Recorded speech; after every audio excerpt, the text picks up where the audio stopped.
Hola, ¿qué tal? Nos encontramos en la unidad 4 ya y el término que quisiera compartirles hoy es el de corroboraciones indirectas que aparece en Freud en Construcciones en Análisis y es central en nuestra práctica y nos va a servir como instrumento de lectura de nuestra casuística. La corroboración indirecta, en principio, podríamos contraponerla a la corroboración directa que se da en un diálogo cotidiano, donde hay un individuo que envía un mensaje a otro y ese mensaje está en función de la realidad, de una realidad objetiva. Es decir, que si alguien dijera está lloviendo, bastaría con abrir la ventana y mirar afuera para corroborar si eso es así o no.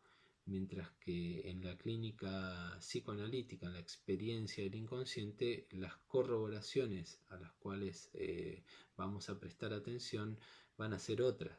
Es decir, que hay otras terapéuticas basadas en la corrección de los esquemas de percepción, en la adecuación o no a la realidad, mientras que, como sabemos, para el psicoanálisis la realidad psíquica es lo que cuenta. Es decir, que trauma y fantasía tienen una relación estrecha.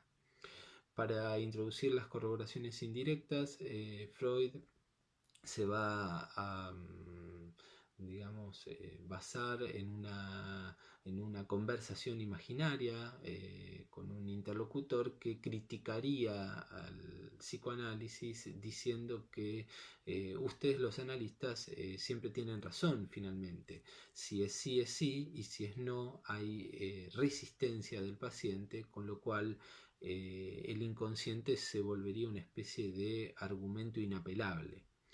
Mientras que Freud entonces dice que para nosotros también el sí y el no cuentan, no vale que alguien nos dé la razón, sino que efectivamente aquello a lo cual vamos a ir a buscar en el discurso del analizante es esos indicios, esas corroboraciones que pertenecen o que forman parte del inconsciente, ¿sí? Que son formaciones, podríamos decir, del inconsciente. Entonces, las corroboraciones indirectas son los sueños, los lapsus, los fallidos, los olvidos.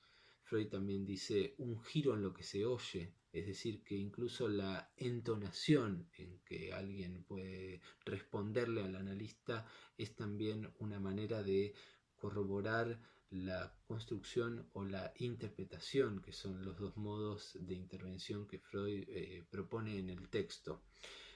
Incluso agrega la reacción terapéutica negativa, es decir, que qué particularidad nuestra clínica tiene de que el recrudecimiento de un síntoma, la exacerbación del padecimiento podría efectivamente ser la corroboración de que hemos dado en el blanco, por decirlo así, ¿no?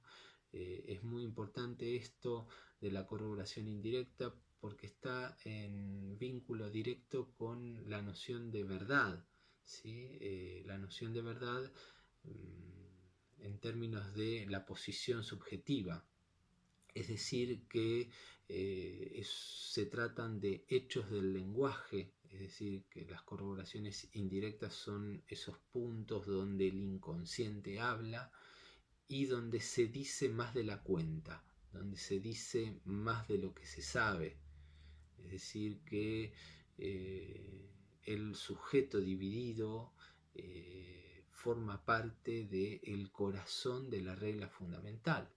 Y esto instala lo que llamamos el diálogo analítico, es decir, un diálogo donde no hay meramente enunciados, sino donde hay enunciación, es decir, que las corroboraciones indirectas están en función de esto que Lacan introduce posteriormente como la enunciación, es decir, la posición desde donde se habla.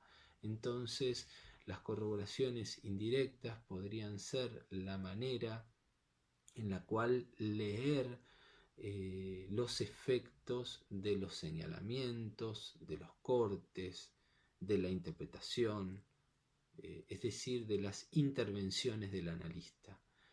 ¿Cómo responde el sujeto? ¿Cómo responde de modo dividido? ¿Falta a la sesión siguiente? ¿Se olvida de pagar? ¿Trae un sueño? Es decir, que la propuesta sería volver a los casos, ir a buscar cómo se arma este diálogo analítico y cómo responden los analizantes a las intervenciones del analista. Bueno, seguimos trabajando entonces. Les dejo un saludo.